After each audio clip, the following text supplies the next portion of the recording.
I was initially inspired by the work of Ansel Adams. His incredible attention to detail, especially with the black and white photography that he did, the expansion on tonal range and the images that he created was really inspiring to me.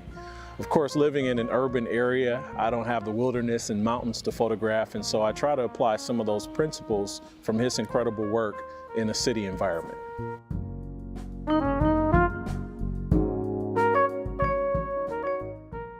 The building behind me was designed by world-famous architect Mies van der Rohe.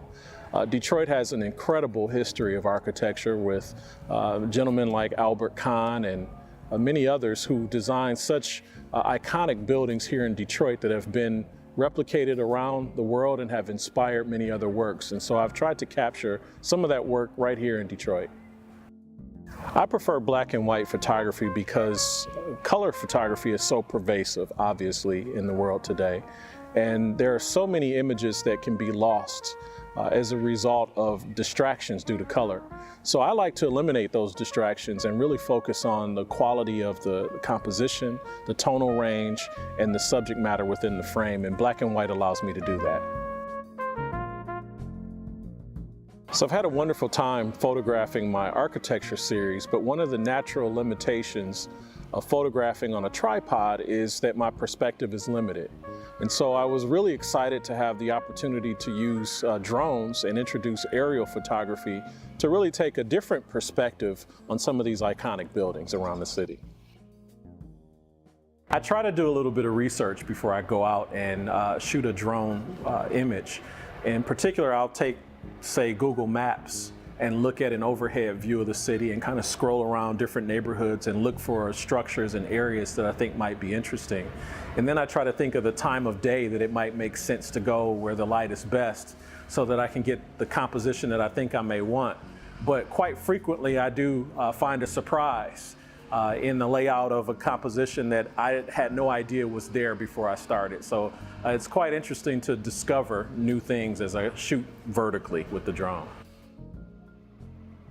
One of my favorite photographers, Garry Winogrand, who was a famous street photographer, often referred to his images as a problem and solving a problem.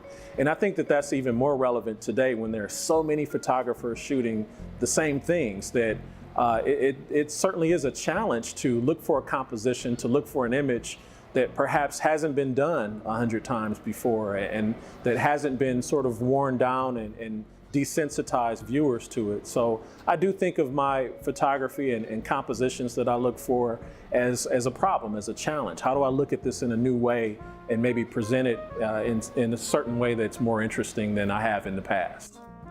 I like to bring out the nuance of the subject that I'm photographing, but also apply some of my creative thought on the image as well. So I try to stay in between a range where the image has some interpretation, but that it's not lost, the subject is not lost in the frame.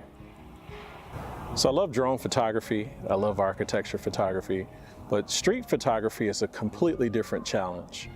You can't control any of the variables and factors on the street other than when you press the shutter. And so that's something that I'll always continue to do no matter what other projects I get involved in.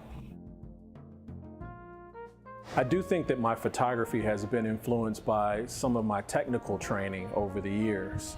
I've been involved in photography for about 9 years now, but throughout the course of my work career, I've been trained in physics and computers and things like that. So I think that the thinking around precision with respect to my job has influenced the thinking around precision with my photography as well. And maybe some of that comes across in the compositions and the structures and the way that I see things with respect to my images. Part of the reason much of my photography is focused on the city of Detroit is I think that there's been a series of narratives around Detroit's story over the years. And if you go back maybe 10 years or so, the dominant narrative of Detroit was a city in ruins, a city in collapse. And today, in many conversations, the narrative is on the other extreme, that Detroit is just this awesome city and it's completely come back and it's great for everyone. What I think my pictures hope to depict is a balanced narrative that while there are wonderful things about the city, there are also some challenges that still need to be addressed. And so I hope that people look at the images objectively and can appreciate the balance in the narrative of the city of Detroit.